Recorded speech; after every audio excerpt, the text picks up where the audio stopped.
İnsanı bir erkek ve bir dişiden yaratan Rabbimiz, iki cins insanın nikah bağı ile mithagan galiza olarak da ifade edilen sağlam bir söz ile hayatı birleştirmeleri gerekir. Evlilik, nikah, helal ve temiz yaşantının yegane sebebidir.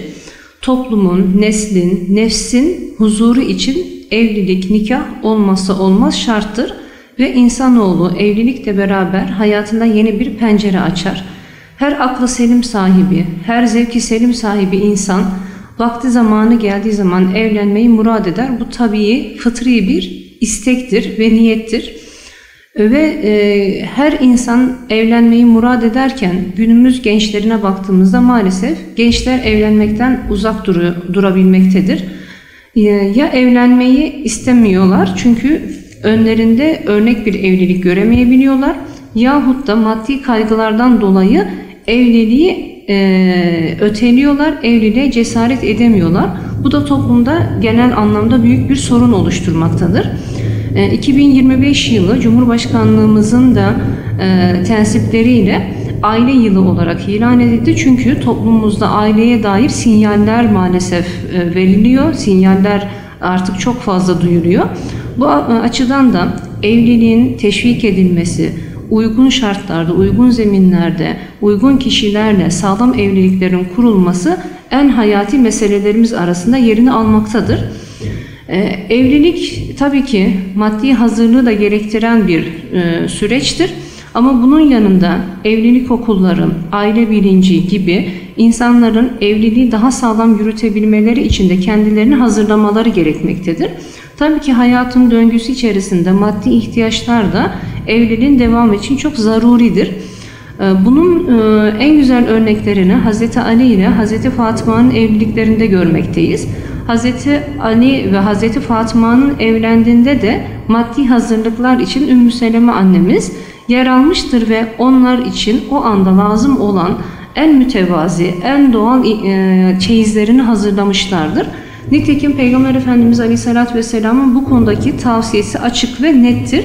Aleyhisselatü Vesselam buyururlar ki İnne a'zaman nikahi bereketen eyseruhu mü'neten.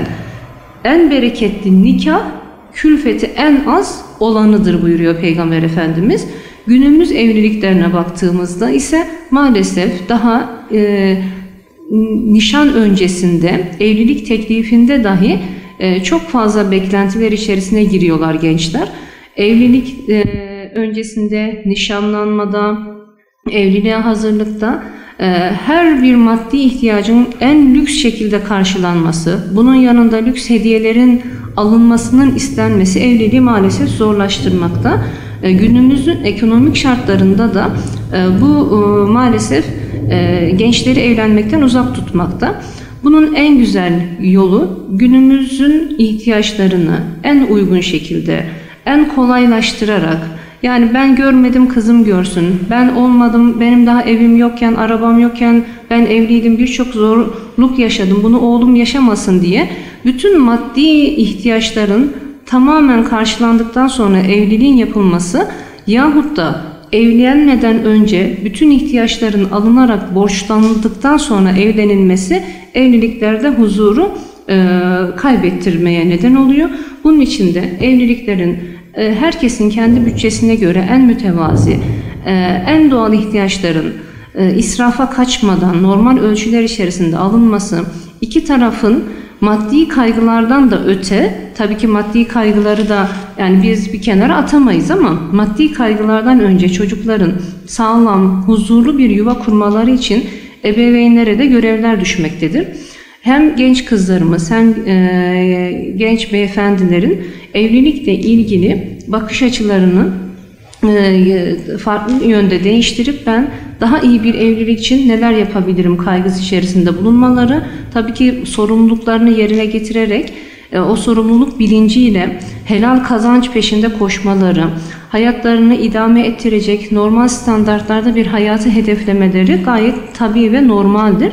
Ama çok fazla maddi kaygılarla en lüksünün, her şeyin en iyisinin kendilerine layık görüldüğünü düşünerek Ya olacaksa en iyisi olsun. Nişanlılıkta, evliliğin ilk yıllarında aldırmazsam sonra zaten alışamaz ve alamaz gibi kaygılar maalesef hem güveni zedeleyebiliyor hem de israfa neden olabiliyor.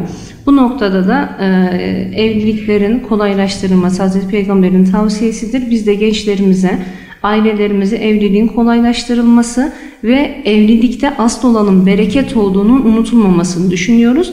Son olarak da Allah-u Teala helal bir birliktelik için nikah kıymak isteyen, düğün yapmak isteyene de o işi kolaylaştıracağını, hayırlı helal kazanç kapıları açacağını da müjdelemiştir. Biz de bunu ifade etmek isteriz. Rabbim gençlerimize hayırlı yuvalar kurmalarını nasip eylesin ve kolaylaştırsın.